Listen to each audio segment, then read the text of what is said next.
Okay. Good evening, everybody, and welcome from the Purdue Meats Lab here. I'm Dr. Stacy Zelli, and I am the Meat Science Extension Specialist. And I'm really happy that we are able to do this tonight. And what we're going to be talking about tonight is beef carcasses, as far as looking at quality grading and yield grading, and then also looking at where we get some of these cuts from. And so I know I sent out some handouts last week, and so you'll see that there are some PowerPoints that go along with this, and I'm going to kind of go along with those, you know, content-wise and everything, but not necessarily word for word. But there's two. There's a PowerPoint that, like I said, goes through the material, and then I've also got on there another handout that I'll talk about here in just a minute, where we talk about understanding what we can expect from a cutout of some of those live animals and some things that are going to go into changing those values. So to get started with, though, I want to talk about something that I'm sure you probably have all heard of, and that's, of course, our quality and yield grading systems. And when we think about quality, we'll start there because I think that's one of the ones that we sometimes oversimplify when we think about it. But, you know, quality grading is really a way for us to be able to assess approximately what kind of visual appeal that product's going to have and what kind of palatability it's going to give us. So that means juiciness, tenderness, flavor, all of those wonderful things wrapped up into palatability. And so on top of that, though, the visual appeal is going to be really important as well, because if it doesn't look good, the quality, or I should say the color isn't look good, if it doesn't look eye appealing to the consumer, they're not going to buy it either. So when we look at our quality grading system that we've developed here in the United States, it really comes down to two things, and that's going to be the marbling and maturity. And the reason why maturity is so important is because maturity is going to impact those things that we just discussed. As we increase the animal age, we will see that they will get darker in color. Again, I've included that picture in some of the PowerPoints so you can kind of get the idea of that. But as we increase that animal's age, we're going to increase the color, and we're also going to decrease the tenderness.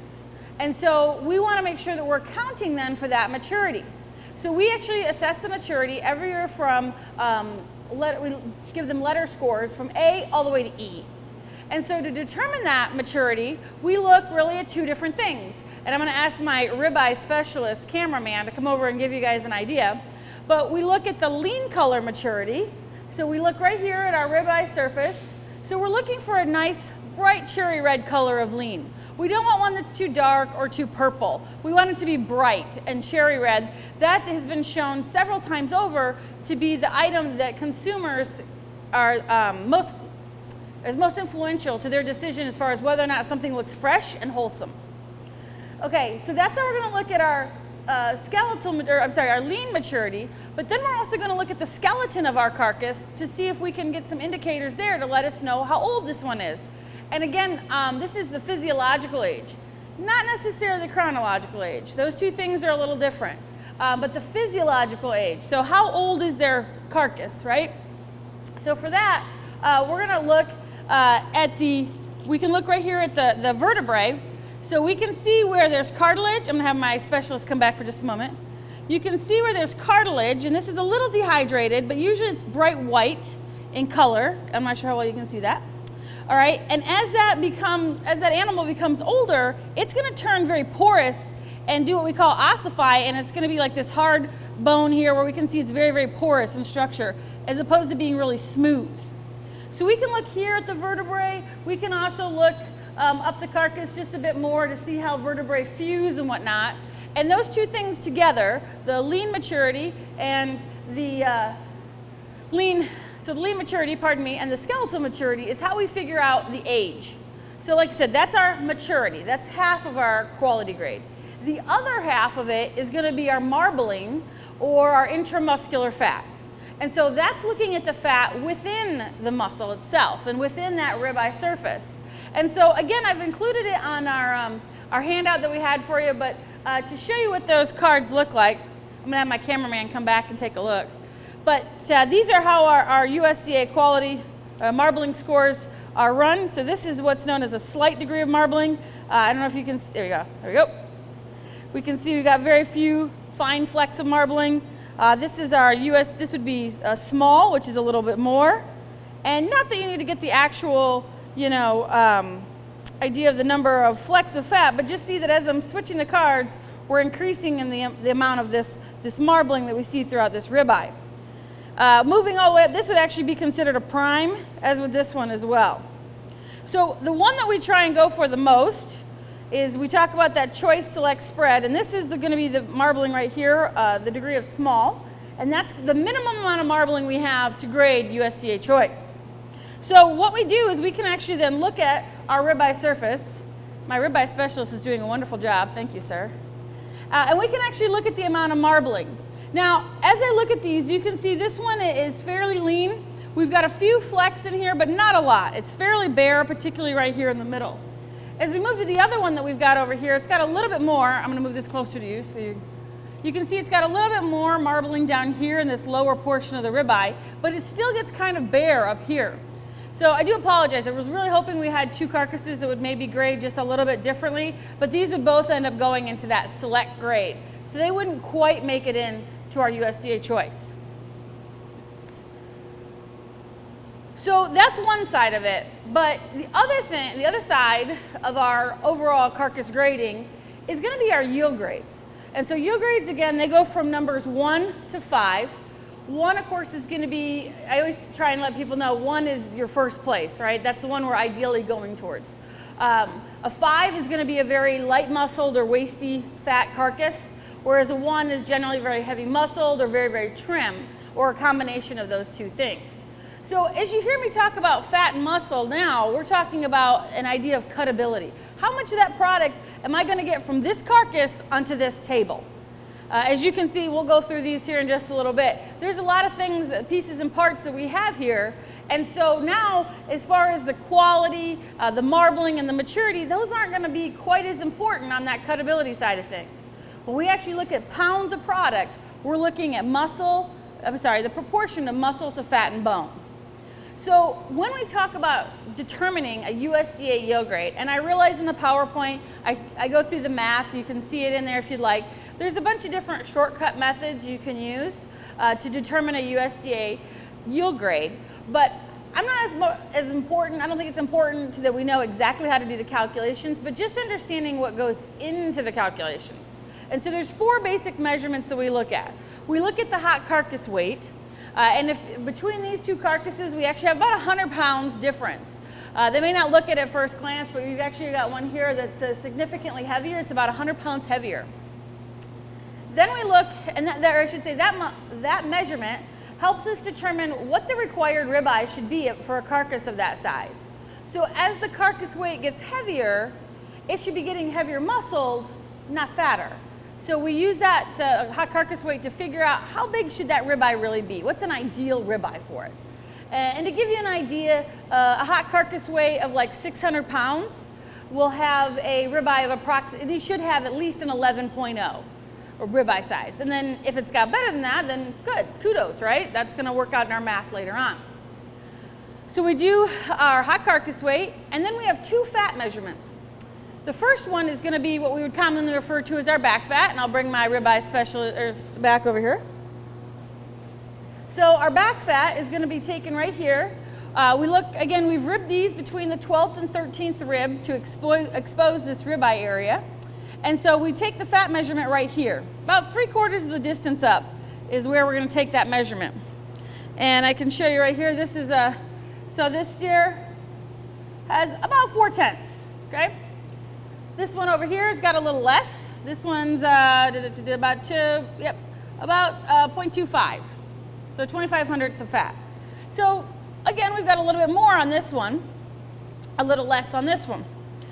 The other fat measurement that we take is actually looking at the internal fat, and it's by far our most subjective score, but we're actually trying to figure out the percentage, pardon me as I turn that, of this, the pelvic, kidney, and heart fat that we have.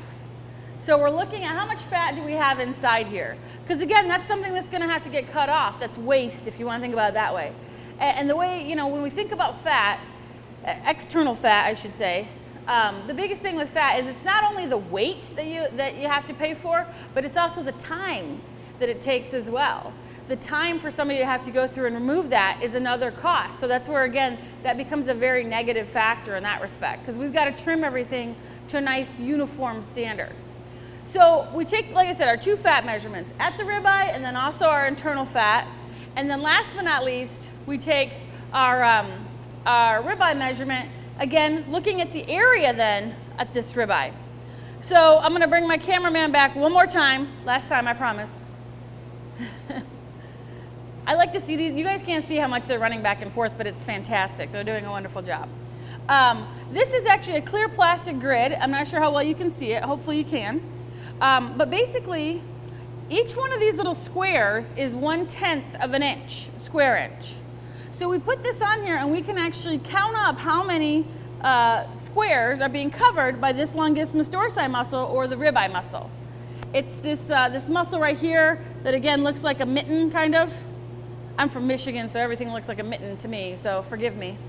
But anyhow, as I put this here, you will see, actually these dark lines have just been pre-counted. So I did count these before we started, and I can tell you this one, it's not very big. It's at about 11.4 inch ribeye. So you're probably thinking, that's not too big, right? Here's the kicker. This one over here is 100 pounds heavier, but has the exact same size inch eye. It's 11.4, 11.5. So it's not a very, so that's where when you look at from a muscling standpoint, this one is actually heavier muscle, even though, like I said before, it had a little bit more fat. So when we actually do the calculations on these, they come out to be roughly a high 2, a yield grade 2. Thank you very much. You are dismissed. So when we think then about that combination of those two things, quality and yield, that's understanding those two concepts is really helpful when you're looking at some pricing, because not everybody might do this, but if you happen to be somebody that's looking to potentially price your cattle on like a grid system, that's one where you need to look at that and really understand, how much more maybe do you have to push your cattle to get to choice? Is it going to give you that premium, or are you going to end up getting some discounts for being too fat or being too heavy in the yield grade? So you have to kind of weigh those two things out. So in general, we think of kind of the base price as being that low choice yield grade 3. A low choice yield grade 3 is just a very, very average carcass. If it's got a better yield grade than that, so a 1 or 2, that means you're usually going to get a premium. If it's got a poorer yield grade than that, so a 4 or 5, that means you're going to get a discount. And that, depending on the time of year, depending on the markets, those discounts can be pretty significant. On the quality grade side of things, again, that low choice is kind of that goal that we're always going for. And again, if you have a better quality grade than that, you're going to end up getting a premium. A poorer one than that, you're going to end up getting, of course, again, a discount. And again, that one can vary quite a bit. We talk about that idea of our choice and select, that spread. And sometimes if that spread isn't very big, maybe it's not worth it for you to be able to feed them out just a little bit more. If that spread is quite large, maybe it's worth letting them stay on feed just a little bit longer so you can get that premium. And those numbers go up and down. The numbers that I've got in your PowerPoint there are actually ones taken just last week. I use those for class, and you can see a yield grade 3 low choice is getting about $180 per hundredweight right now. So yield grades and quality grades, like I said, that's how we're able to assess things on a bulk system, if you want to think about it that way, right? We can grade hundreds in an hour just by saying low choice, prime, yield grade 1, yield grade 2, and so on and so forth. And they give us ballpark numbers. But the other handout that I have in there is talking about, I think it says, what is it? I'm not going to misquote myself. It's how much meat will my customers get? I have to laugh. The title of that paper used to be, did the locker steal my meat? Because it's by far the most common question that I get asked all the time. And I'm not going to name names because my parents would kill me. But I can't tell you how many times I've gotten a call and somebody says, I'm just sure that locker stole my meat. I gave them a 1,200 pound steer and I didn't get 1,200 pounds of meat. Well, there's a few things that are missing in that scenario, and we got to talk about that, and that's what I want to make sure we spend the next, a half an hour or so talking about that and where some of our different cuts and things like that come from. When we think about what's going to impact from how we measure basically from that live animal to the carcass to what we have hanging up here, that's going to be our dressing percentage. And there's 4 basic things that are going to significantly change that, 2 of which we can control as producers. And that's going to be that fat and muscle, right? So if we've got a fatter one and we've got a heavier muscled one, that one's going to have a higher dressing percentage. And that's a little contradictory. You're like, wait. You just said in yield grade that fat's a bad thing, and that's true. Except when it comes to dressing percentage. Because if you think about it, dressing percentage is literally the amount of that animal that's going to make it onto the rail. So we have to think about all the things that are going to come off. And in that process of animal from hoof to hook, we don't take off the fat. We maybe trim just a little bit, but we don't take off a mass amount of fat. I'll get back to that fat in just a second. The other two things are things, again, we can determine as producers. That's our gut fill, so how much fill we've got in that animal when we weigh them. And then also our hide weight, how much manure or mud or vegetation is on the outside of them. And it varies, you know, depending on species. Of course, like pigs always have higher dressing percentage than like cattle. But again, this is something that as you're thinking about maybe direct marketing or something like that, you can bear this in mind, especially if you're selling them on a price per pound live weight. You know, remembering, okay, did I weigh that steer full or did I weigh it empty? And as long as you're communicating that with your customers, that usually helps them figure out, they can eventually, I should say, figure out approximately how much product they should expect to get. So our dressing percentage is our hoof to hook. Our carcass cutting yield then would be our carcass to the table. How much is going to make it into white packages at the end of the day? And again, that composition now comes back and plays a role. This is where, again, you can actually see how the yield grade plays a role. And we can see that as we go to a higher yield grade, we see a lower carcass cutting yield. Because, again, we're going to trim things and we want muscle, we don't want fat. So muscle and fat are going to play a role because, again, we're going to trim these things to a uniform retail cuts. So we want to make sure that, again, we don't have anything too excessive. So having a higher or heavier muscle one is going to increase that carcass cutting yield, whereas having one that's got more fat is going to decrease your carcass cutting yield.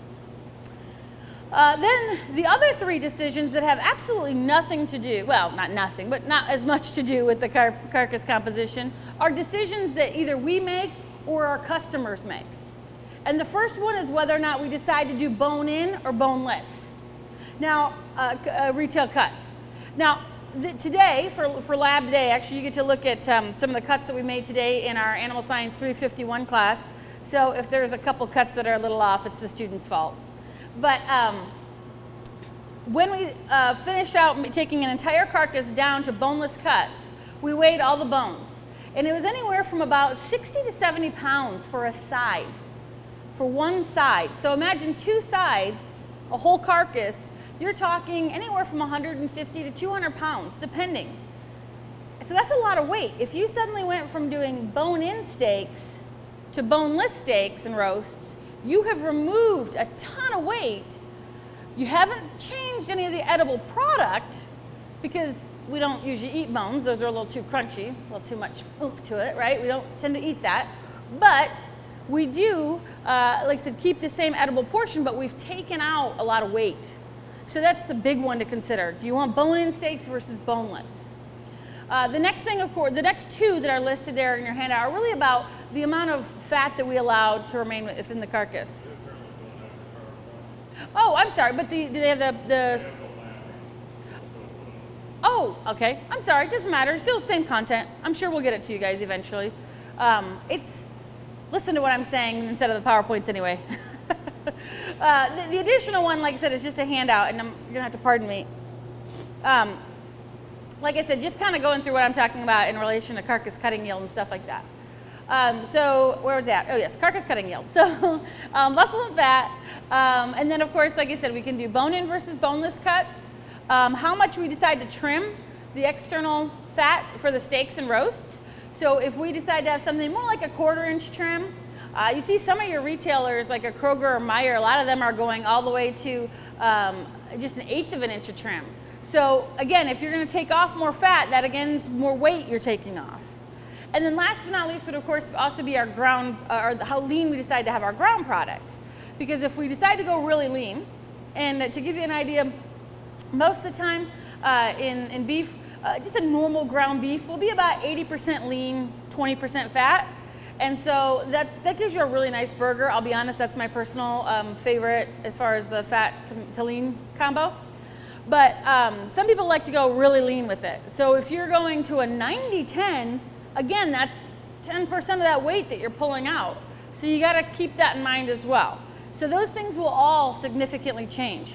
And so I'm sure we'll have the handout to you later. Don't feel, like I said, overwhelmed about it. But in it, I did kind of two extremes where I had a 1,200-pound steer, was really heavy muscled, really trim, weighed empty, did bone-in cuts, and they end up getting 600 pounds, roughly 616 pounds.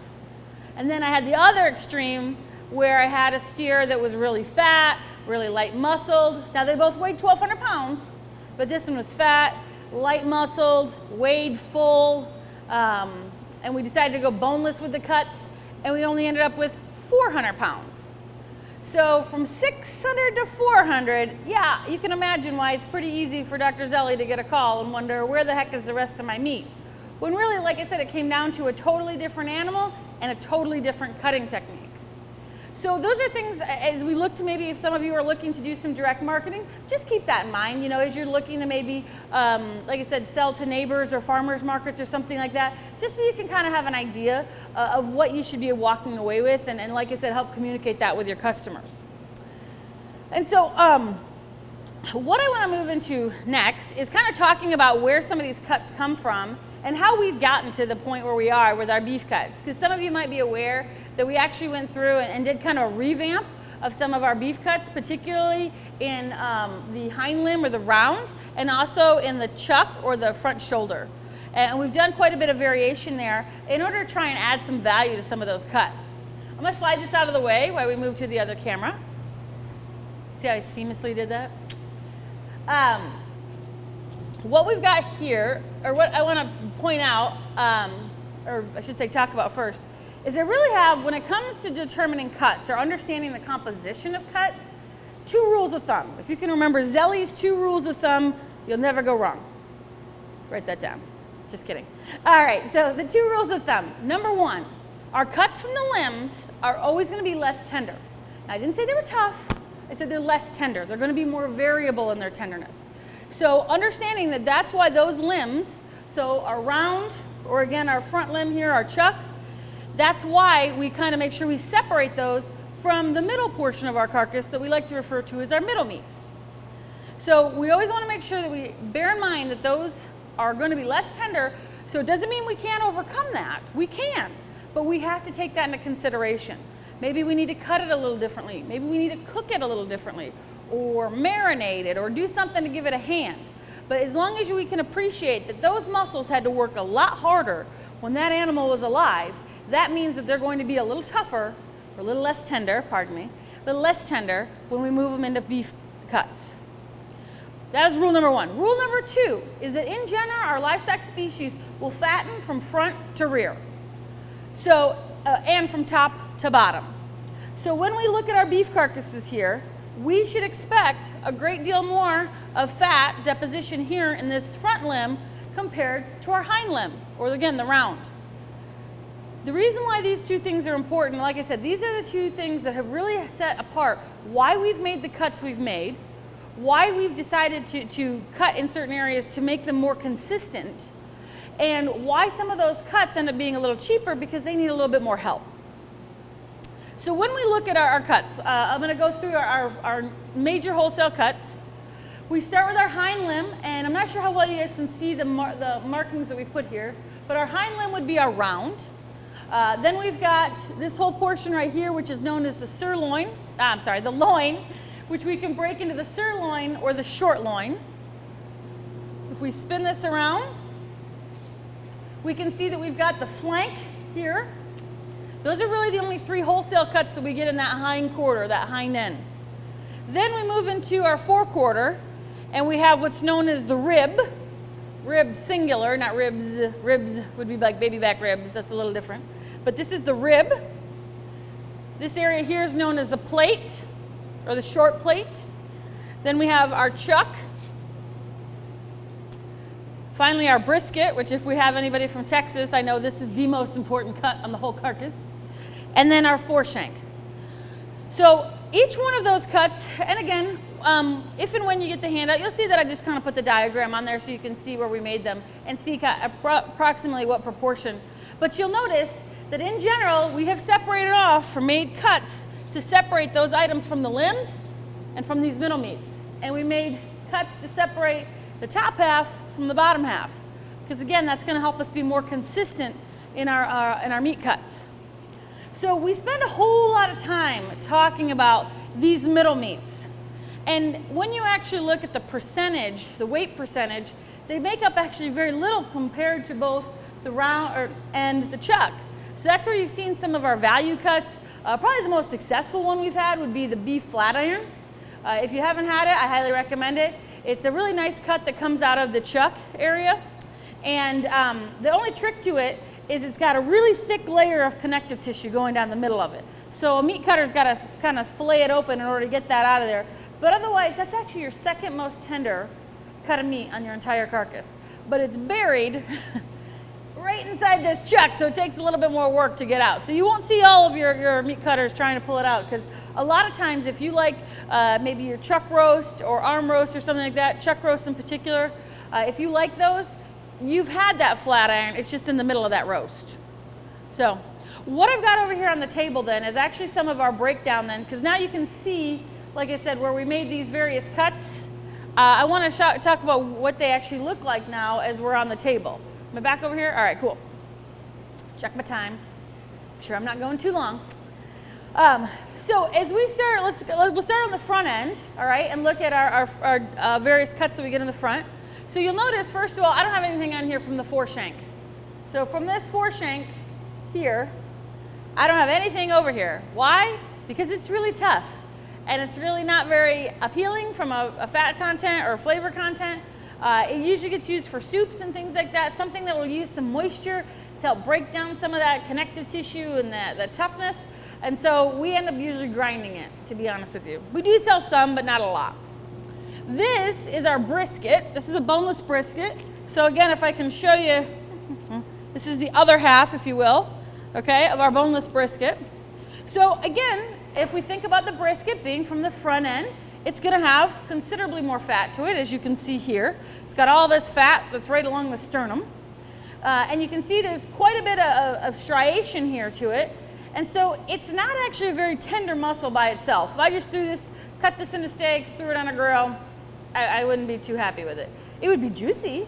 It would have a lot of fat and flavor, but tenderness maybe not so much.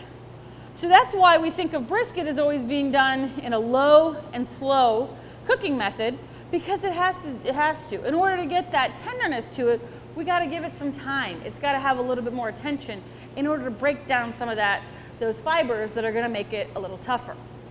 So that's our brisket. Then I've got two different cuts here from our chuck.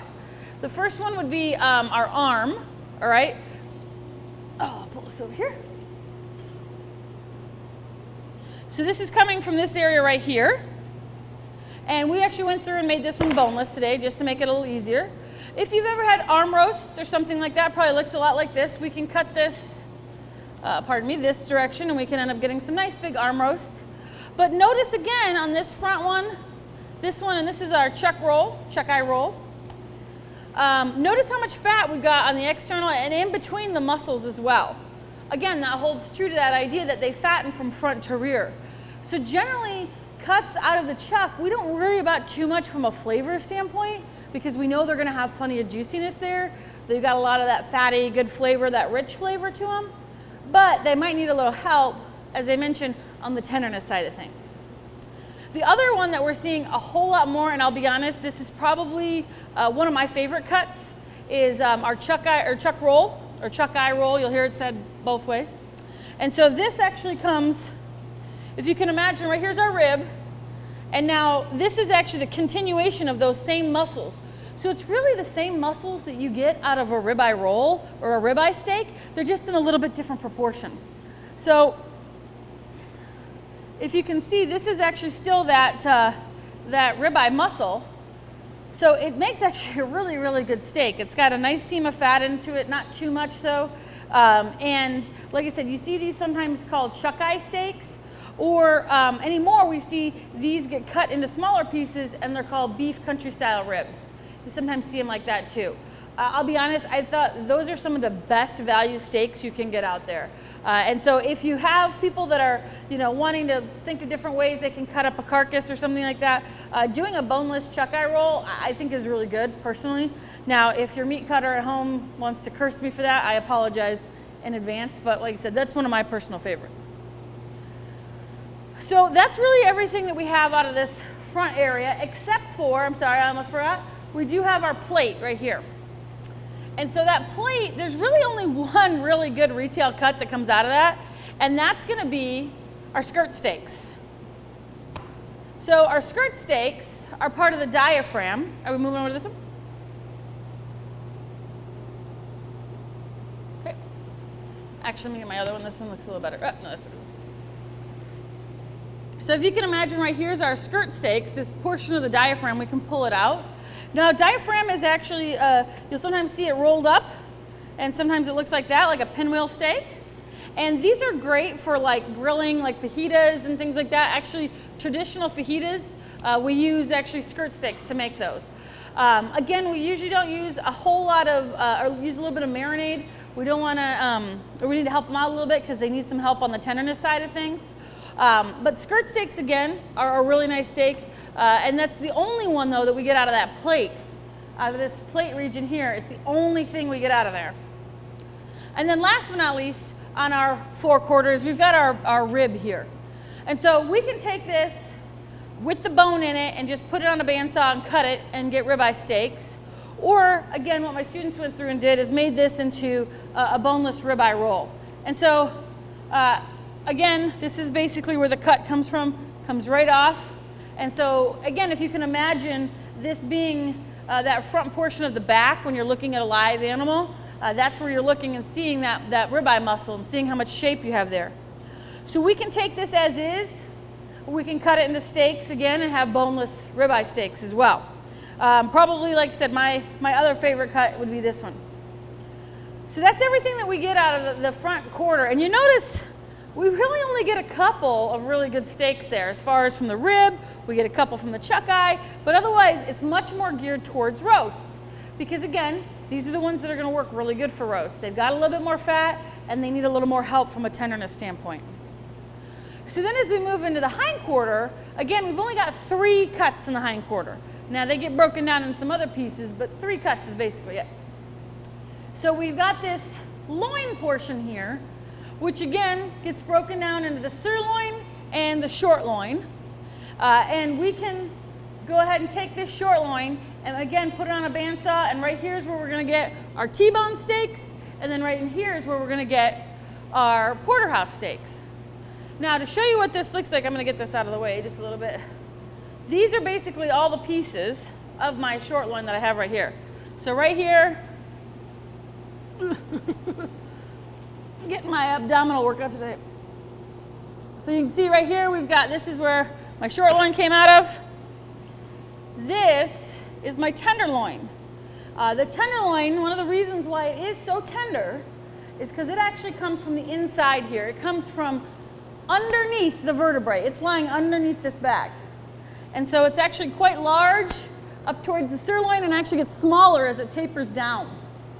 So if I can kind of reconstruct this, and then last but not least, we've got our sirloin right here. I should hold this one up here too, just so you can see where I'm talking. I promise I'm not getting your mic dirty. A little bit. So we can see right here is where the sirloin comes off.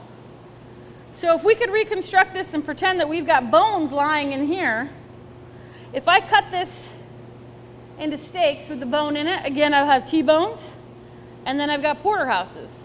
So really the only difference between the two of them is the fact that this tenderloin, as you notice, it's getting bigger as we move back. So that's where a porterhouse or T-bone steak really has a little bit of tenderloin in it, and it has a New York strip in it. So that's if we left it bone in. But like I said, we decided to go boneless. So we took out our tenderloin.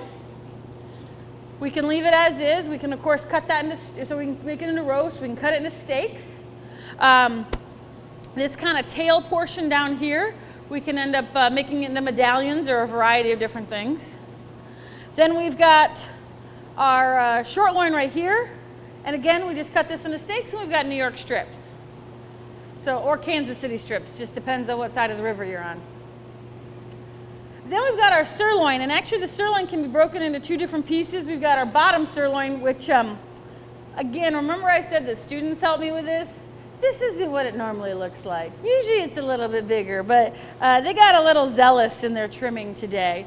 But I thought I should at least put it here. So this is where the bottom sirloin would be if we had a little bit more of it. Otherwise, we've got our top sirloin steak. The nice thing about the bottom and the top sirloin steak is they really lend themselves to be portioned out. A lot of times people like to think of this as being a really high value steak because it's generally a little less expensive because it is the sirloin. It's not that middle meat portion of the short loin.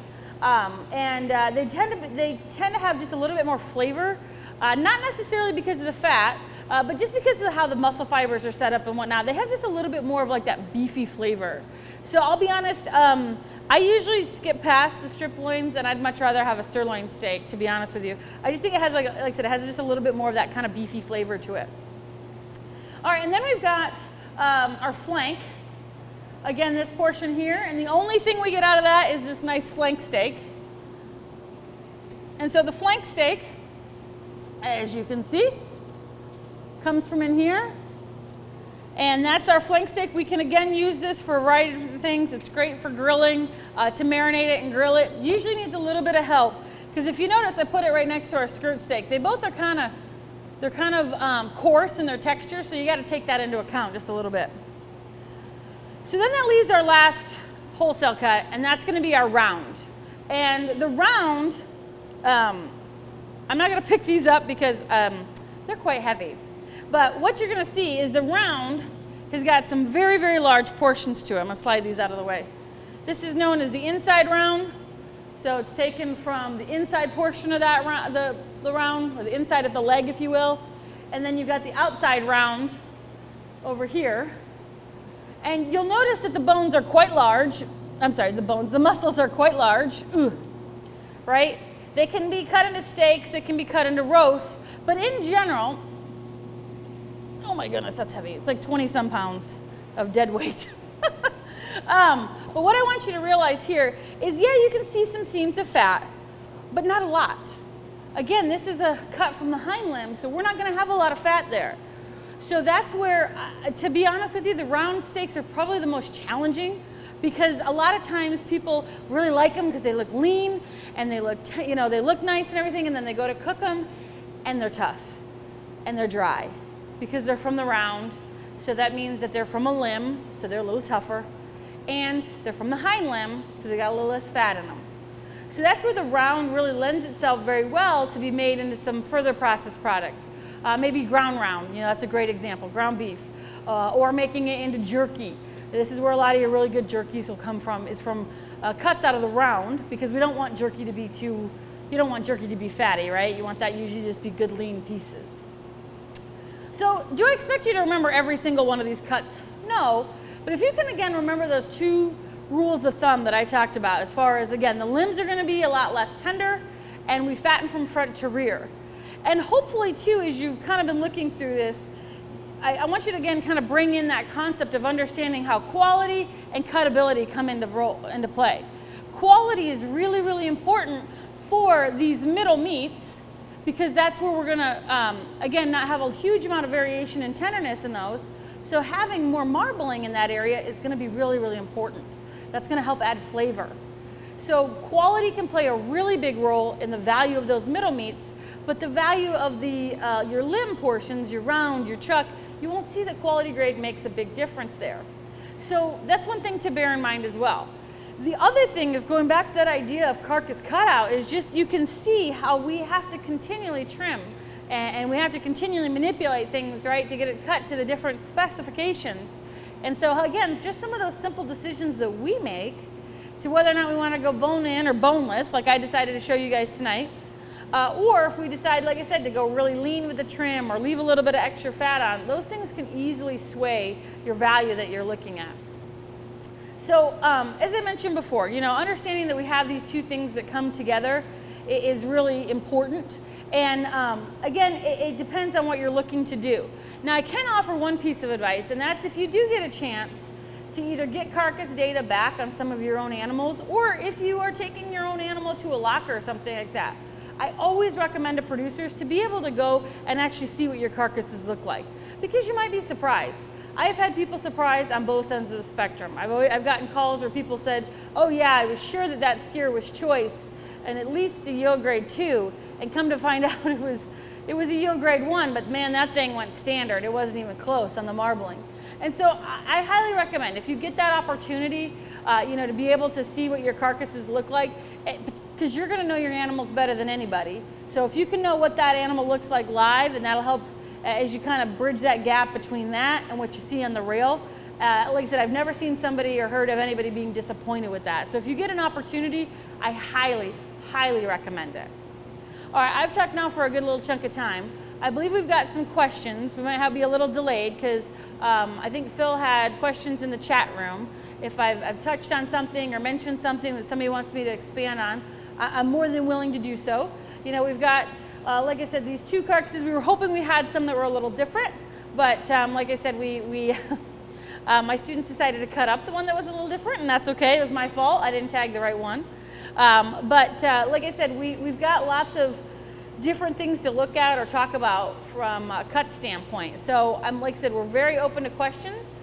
Do we have any questions, Peanut Gallery? Yeah, but there's 30 to 60 seconds. Okay, great. No problem. Sure.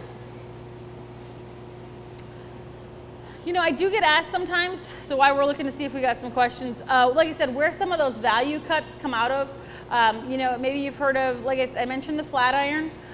There's also the Denver cut. There's the ranch cut. A lot of those, how those came about were actually just pulling out individual muscles. And to be honest with you, we knew from the 30s that those were really tender on their own, but it was kind of difficult to get them cut out. And at that time, there wasn't a desire or a need. So we've seen that some of those are really coming into play a bit more. People are liking that quite a bit more. I have to apologize, my nose is itching. And when we talk about where our cuts come from and why we, again, have made these decisions, separating out the tender ones from the less tender ones and the valuable ones from the less valuable ones, a lot of it really comes down to just having consistency for our consumers and our customers. They don't want to guess if what they're making isn't gonna, is gonna be good or not. They want to know. That's where you see some of your branded programs, like Certified Angus Beef is a good branded program that's out there. There's several. That's just the one that's coming to the top of top of my head. But that one, they've actually gone through and made specifications on, for instance, the marbling, also the type as far as the can't be dairy type muscling, and they've made some yield assessments as far as like the size of the ribeye, and they've made a variety of specifications, as most of your branded programs do, in order to, again, just try to reduce some of that variation and improve the consistency for consumers. One question that's on there right now Sure. is, do you know, are those cattle 2 different breeds, or were they the same breed that are hanging? They were bred similar because they would have come from our beef feedlot, I believe. Like I said, I think that. I don't know if they heard my question. Oh, I'm sorry, thank you. So the question was whether or not these 2 cattle were bred differently or if they were fairly similar. My understanding is they were fairly similar. I saw when they came in, we harvested them again in class. And so they were very phenotypically similar. Just the fact that we had, like I said, a considerable weight difference between the 2. Like I said, this carcass is about 100 pounds more carcass weight compared to the other one. So again, they were pretty similar in their phenotypical and I believe in their breeding, but I don't actually know off the top of my head. We got some more questions? What does the USDA inspector do when they come to the plant? The inspector, okay, the question is, what does the USDA inspector do when they come to the plant? And actually, that's a great question because that brings up a good point that we don't always realize. Inspection is very different than grading. They're both done by the USDA, but inspection is done or overseen by the Food Safety Inspection Service, whereas grading, which is what I was talking about here, is done by the Agricultural Marketing Service. So they're both done by USDA, but they have very different objectives. So a USDA inspector from an FSIS standpoint or a food safety standpoint, they're always going to do an evaluation of the animals in the holding pens to evaluate them live to make sure that they're not seeing anything that could show illness or disease or something like that prior to them being harvested. Then they're also inspecting during the harvest process to make sure that the animal is rendered unconscious, as they are legally required to do, and that all of the steps are taken to make that harvest process as safe as possible. So looking for things like in the animal health, so they'll be inspecting the organs, the kidneys, liver, the head, lymph glands, things like that, to make sure that the animal was in fact healthy. If there's anything in there that they are questionable about, they will actually tag that carcass, and they can actually retain it, take some samples, and then they will actually lock it in a cage, and they're the ones with the key. So the plant can't get it out until the inspector says it's okay. That's a very extreme case. That doesn't happen all that often. But they are going to be looking again at that carcass as it's going through the harvest process to look for the health, to make sure that the animal is physiologically healthy. And then they're also going to be making sure that the employees are doing everything they can to make that product as safe as possible. So for example, when we harvest cattle, or really any species, we have a zero tolerance for hair, fecal material, milk, ingesta, any of that stuff. So if any of that gets on the carcass, we can't just wash it off. There's no 5-second rule in the meat business. We have to cut it off. And so they're looking for that as well. So there's a variety of things they're doing on the harvest side. On the meat side, then, once we've already got our carcasses in the cooler, and then they're looking to fabricate them, again, they're making sure that they come through and check, and they're looking for things like sanitation, again, good management practices by the employees, making sure that they're, cleaning equipment properly, using it properly, and things like that. So there's a lot of roles that the USDA inspector does. Now, as far as the grader, grading is not required. It is not required that beef cattle are graded. And you'll see actually some plants that they won't grade. If you've got a plant that primarily takes cull cows, they're not going to pay for a grader to come in because it's not really adding any value to them. So grading is completely optional. And for grading, the plant or the company pays the USDA, and the USDA sends a grader. So basically that grader is there, they work in the plant and everything, but their paycheck is completely independent of how that plant does. And that allows them to be very objective when they're evaluating carcasses. So they don't, again, work for the plant. Now what the plant can do is, and a lot of your big plants will actually hire somebody to be their house grader. So let's say the USDA grader sees a carcass and they say, yep, that one's gonna go select. And the house grader's like, I think that one was kind of close. They can tag it, and they put it on what's called a regrade rail. And so it comes off to the side, and then at the end of the shift, the grader can come back through and evaluate those. And sometimes they change it, and sometimes they don't. And so that's about the only time that a plant really gets a say in kind of saying, well, can you at least double check this one? And again, it's totally up to the grader. And that can happen. Sometimes when we rib beef carcasses, the more time we give them to sometimes what we call bloom, basically allows that surface to turn really red, and it helps us see the marbling a little bit better. So sometimes giving them a little bit more time lets them bloom a little better, and therefore the grader can, again, change it if they want to. So again, those two things are different, inspection versus grading. Great question, though. So as we're on inspection, Sure. talk about federal versus state. Say that again. Federal versus state inspection. Oh, sure. The question was, seeing as we're on inspection, to talk about the difference between federal and state inspection. The first thing I want to make sure we understand is that the two are equal, and actually it's been a law since the Wholesome Meat Act that Lyndon Johnson signed, that state inspection must be equal to or more stringent than that of federal inspection. So a lot of times people like to think, oh, it's just state inspected, that means it must not be as good, and that's not the case at all. It just determines where your inspector's coming from. So for instance, in Indiana, we have the Board of Animal Health. So they're who are overseeing our inspection. This is a state inspected facility, so that's who we have as a Board of Animal Health employee or inspector who comes to our plant. The only thing that's different, I should say, that limits you between a state inspected facility and a federally inspected facility is that, pardon me, I should move away from the camera when I'm gonna cough like that. But the only thing that's different is that with a federal inspected facility, the product can cross state lines much easier. Now, you're probably wondering, like, wait a minute, why would, and this is actually one of those, the two inspection systems are equal, so why is it one can cross state lines and one can't? That's a great question, and actually that's one that about 10 years ago they started putting through because they realized that doesn't make much sense. So now a state inspected facility can have their product cross state lines. They just have to do an additional certification. It's just a little bit of paperwork. But that's really the only difference is, like I said, is who's doing the inspection. Is it going to be somebody from the federal government that then has to answer to a regional supervisor on the federal level, or is it going to be somebody that's going to be state and therefore more local? And so it really depends on what you want to do, which type of plant, as far as whether or not it should be state or federal inspected. Good question, another great one. Back to cuts. Sure. If they cut out the flat iron, what do they do with the rest of the chuck?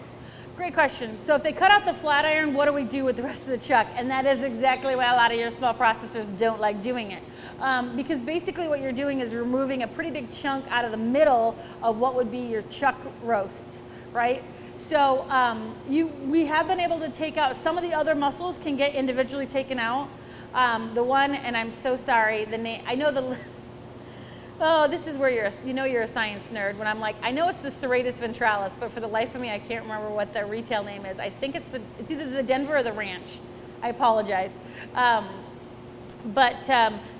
when they take out the flat iron, you can take out some of the other muscles, but otherwise you've really changed what you've taken out, so you can't, or you can still get a chuck roast, it's just gonna look a little different. They'll usually be a little smaller, and so they'll either make smaller roasts, they can grind it.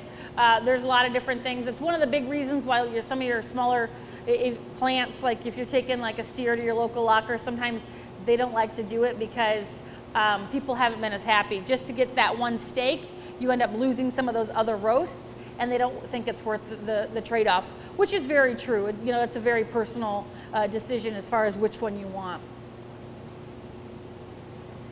Is the skirt steak the same thing as the minute steak? The minute steak, it depends. And honestly, that one, because the minute steak is not an actual like official steak, but because we've cut some minute steaks that are actually a portion of the sirloin. I've heard of ones that are skirt steaks. So it really, that one is very processor dependent, because the minute steak has, like I said, a lot of different, just whose interpretation it is. Another steak that we sometimes hear that has been getting a lot more notoriety, I guess, that I actually didn't mention, and I apologize, is, if I can find it, no, they took it out. Oh, we got a little one right here. This is called sometimes the hanger steak. Can you see this, Scott, or do I need to turn it?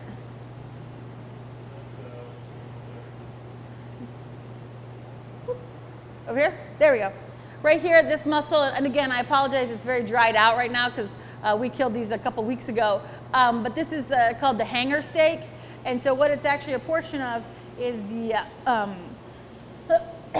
it's called the diaphragm or the hanging tender. So it's kind of where the diaphragm connects into the body. It's got quite a bit of flavor to it, and I've actually had it at a couple different restaurants, done quite nicely. Usually, like I said, it's one that picks up sauces or marinades quite well. It's a little more coarse in its texture, but it actually has a pretty good tenderness to it. So that's another one that I've sometimes actually heard the hanger steak called the minute steak. So I've heard a variety of different ones. The question is, how long have these carcasses been hanging? Maybe elaborate a bit. Sure, of course. So the question is about how long these carcasses have been hanging. Now these have been harvested. These were harvested on January 24th. So it's been 3 weeks basically since we harvested them. That's another great question, because we know that as we let a carcass hang a little longer, they will actually become more tender. And basically what's happening is we're letting some of those enzymes that are in the meat go to town and keep breaking up the proteins. And those are the same enzymes, those are there when the animal's alive. The animal's making protein and breaking it down. But once we turn them into a carcass, they can't make it, so they're just breaking down. So over time, we're going to see that they're going to become more and more tender. So if you've ever heard of somebody dry aging something, or really extending the aging time or something like that, what that's doing is just letting those enzymes do their job and break that meat down, so it makes it more tender. You can also get some flavor development too. There's some different flavor compounds that get developed. A lot of times people say it's a little more beefy, a little more rich in its flavor as we allow it to age. One thing to bear in mind with that is, first of all, most of the time if you're going to take a steer or something to your local locker, it can be a little tough to sometimes get them to age them, because carcass or cooler space can sometimes be limited. So they don't want to sometimes hang a carcass if they don't have the space for it. So usually getting it at least hung for about 14, if you can get 10 days, that's really good. Okay, 10 to 14 days is really where you're seeing a lot of times your steaks are kind of getting to the point where they're going to be tenderized. Once we freeze them, if you end up doing freezer beef, once you freeze it, you basically are stopping those enzymes, or you're significantly reducing them. So, if you got a pack, or if you got your locker that's like, well, we'll just age them for a couple of days and then we'll freeze them, it's not exactly the same thing. Now, when you do freeze, I'll touch on that for just a second. When you make those ice crystals in the meat, it does help break it up a little bit. So it actually can help tenderize, but you can lose some moisture too. So keep that in mind. The other point that I want to make in relation to aging, and you can kind of see it in these carcasses, particularly as I pointed out some of these muscles, how dried out they are. The longer you do let a whole carcass age, you're going to lose a lot more on the outside. We call that cooler shrink, because basically we've dehydrated the surface, and you're not going to want a dehydrated surface in a steak or a roast or something like that. So they're going to go ahead and trim it out. So that's where a lot of times you hear, especially some of those really fancy restaurants, where they talk about like dry aging for like 60 or 90 days. What they're actually dry aging is not a whole carcass. They just take out like the beef rib or the beef or the loin, and they age that.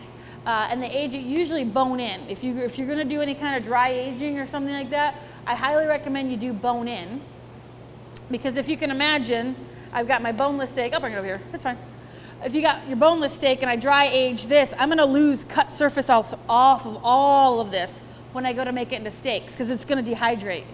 If I leave it bone in, then all of this is not going to dehydrate. I don't lose as much.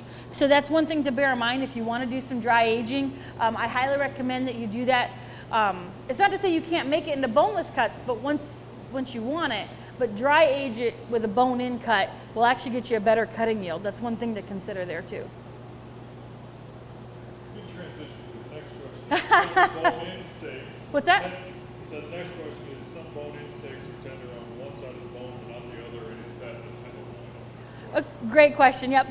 They said some bone-in steaks are tender on one side of the bone, but not on the other. The T-bone or porterhouse would be a great example of that, where you've got the tenderloin muscle on one side, and on the other side you've got that loin-eye muscle. And so the loin-eye is still a nice steak. I bet if you had it by itself, you'd say, oh, that's perfectly tender. But when you have a bite of that and then a bite of tenderloin, yeah, they're a little different in their makeup. So that's more than likely where you're seeing some differences there.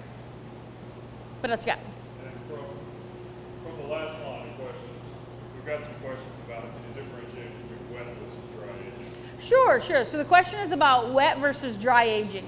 So dry aging is literally just keeping it like it is now, dry in the air, so that you're actually having some kind of air movement around the carcass, or cut, I should say. And wet aging is actually where we take that cut then and put it into a vacuum package bag. And again, we don't freeze it. We keep it at a refrigerated temperature. And again, we're letting it age.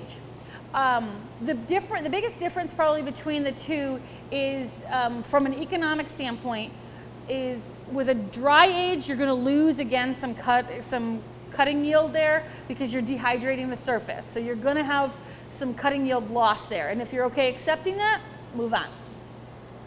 So from an economic standpoint, you're going to have more cutting loss there, because the wet age is going to be in a vacuum package bag. So you're not going to have, it's going to stay moist around the surface. The surface won't dry out. So that's one thing. As far as which one is better, honestly, there's some discrepancies in the data as far as which one's better or worse, because better is, of course, in the eye of the beholder, right? So In general, the dry aging gives you a little bit different flavor. Actually, our one professor here, my colleague, Dr. Brad Kim, has just done some work looking at dry aging and even looking at dry aging with grass-fed beef, and has seen that dry aging did change the flavor compounds that you get in some of those steaks to develop. As far as like how they change from a tenderness standpoint, again, for the most part, they're pretty even. The differences would be considered marginal, all right? But the flavor is going to be quite a bit different, and like I said, the cutting yield is going to be different too. So that's something again to consider. Personally, I do like dry aged steaks. I think they've got just a really nice, rich, beefy flavor to them. But some people actually don't like it, so it's not a silver bullet way in which to have a steak. But I like it. Like I said, a lot of your, if you like beef, which I'm assuming most of you do, you would probably like it too. So I think we need a little clarification Sure. on inspection. I'm going to read this as it's written. If the state and USDA inspection standards are the same, Right. why does the meat have to be USDA inspected to sell out of the freezer? To sell out of a freezer? Yes. Okay, I think I've got, so the question is saying if the inspection standards are the same between state and federal, which they are, the standards are the same, how they're enforced is slightly different. So That's where each agency. state versus USDA as opposed to state versus federal. Okay, so okay, that's how the question's coming across. Okay, so when I'm saying state versus, to me, when you say federal or USDA, those are the same thing. If you're talking about inspection, if I say state inspection or federal inspection, those are the same thing. Okay, so again, USDA or federal, however you want to say it, the standards are the same as state inspection. The two standards of safety are the same. Where it changes, as far as, like I said, if you want to go to a state inspected facility and then sell across state lines, they have to do basically, I can't remember the name, it's a certification, but basically it's one more step just to make sure that, like I said, I can't even remember the name of the certification that they have to get. But if you're interested in that, I will tell you, I have been, not since I've been here in Indiana for a little over a year and a half, and our Board of Animal Health is pretty awesome. I've been pretty impressed with their website. So if you're looking to do freezer beef or you're looking to do something like that, they've got a lot of great resources to help you find out like what kind of inspection you need for what you want to do. So if you're wanting to sell in a farmer's market versus selling just freezer cattle or freezer beef or something like that, they do a really nice job of kind of letting you know what kind of inspection you need, if any. Sometimes you don't need any. A good example was what we refer to as custom exempt. Okay, so custom exempt, you may have used a custom exempt facility and you didn't even realize it. So, for instance, when I grew up, we took steers and pigs and sheep to the local locker. They harvested them, and we brought it back to our house. They do not actually have to be inspected in order to do that, because they are not selling me my meat. They are just selling me the service. So that's why you don't necessarily have to have an inspector in some of those facilities. Now, if you're looking to sell to the public, that's a different story. And a lot of those custom exempt facilities do actually sell to the public. So they do both if they've got a retail case or something like that. So they will be inspected. They decide to be inspected, but they don't have to be. If all they're doing is taking your animal, harvesting it, and giving it back to you in cuts, they don't actually have to go through inspection for that, because they're not selling you the meat, they're just selling you the process. So again, if you're looking to maybe get into merchandising your own beef and things like that, I highly recommend the Board of Animal Health. So it's at the indiana.gov/BOAH, Indiana Board of Animal Health. I have found their resources really great. They list different processors that are in the state that are federally inspected, that are state inspected. So depending what you're interested in doing, you've got a lot of options there. But it really comes down to what you want to do, and that's where I recommend contacting them so that they can at least kind of point you in the right direction. What else? That's all we have, so we have another minute if you would tell them. Are there any more questions? Sure, if there's any other questions that you want to send in, this is quite the little technology circle or triangle we got going on. So if you can think of other questions, I'm sure you've got my contact information, or hopefully you have my contact information, szelli@purdue.edu. and I would love to answer any other questions. Particularly, like I said, if it comes down to questions of inspection or something like that, I'm not going to be the one to enforce it, but I can at least help you, again, to kind of point you hopefully in the right direction, help you figure out what you want to do as far as, you know, working with an inspected facility or a custom exempt or what have you. I think all my cameramen are cold now. They've all left me. So.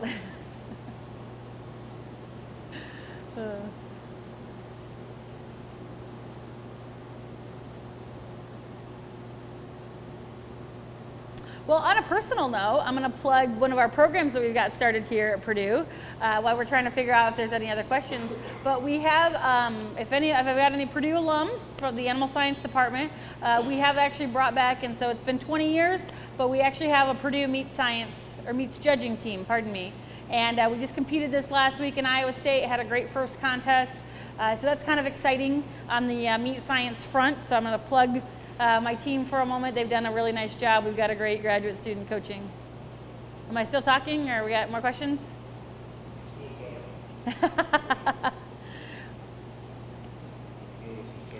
Oh, and the other thing, if you're coming to Springfest, we do have a meat science club now, and I believe they're going to be selling bacon on a stick at Springfest, so you have to make sure you get that too.